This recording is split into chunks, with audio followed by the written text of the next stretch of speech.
না, আমরা প্রথম কথা হচ্ছে আমরা কোনো ঝামেলার ভিতরে নাই এবং আমাদের ভিতরে যে আলাপ আলোচনা হচ্ছে কিছুটা মত ভিন্নতা হচ্ছে, এটা ঝামেলা বলা যায় না, ঠিক আছে।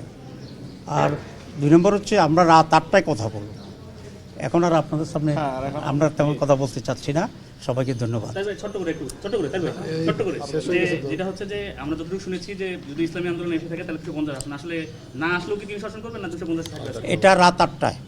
আমাদের জায়গা থেকে আমরা আশাবাদী এবং আমরা সময় নিচ্ছি এই কারণেই যাতে এই জোট প্রক্রিয়াটা অটুট থাকে এবং আমরা এই জোট কিন্তু শুধুমাত্র আসন সমঝোতার জোট হলো, এটার একটা রাজনৈতিক গুরুত্ব আছে, এটা আপনারা সকলেই বুঝেন, দেশবাসী বুঝেন এবং একটা আকাঙ্ক্ষার জায়গা আছে।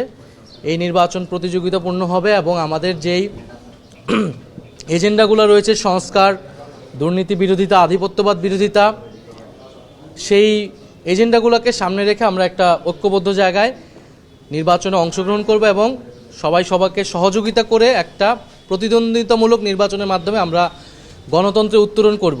এটাই আমাদের সবার প্রত্যাশা।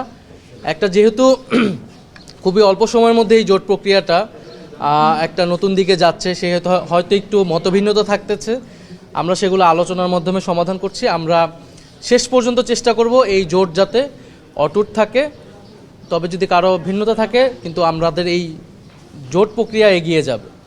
যে প্রশ্নটা করা হয়েছিল যে সবাইকে যে সহযোগিতা করবে, এই বিষয়ে কোনো আলোচনা হয়েছে কিনা? যেমন 11 না, সেটা তো সমঝোতা মানেই তো সবাইকে এখানে সহযোগিতা করবে যার জোটের প্রার্থী হবে। এখন পুরো বাংলাদেশে 300 আসনেই আমাদের কিন্তু এখন আর কোনো দলের প্রার্থী না, মূলত জোটের প্রার্থী হবে। হলে জোটের প্রার্থী যাকেই মনোনীত করা হবে বৃহত্তর স্বার্থে, তাকে আমরা সবাই প্রত্যেকটা দল সহযোগিতা করব।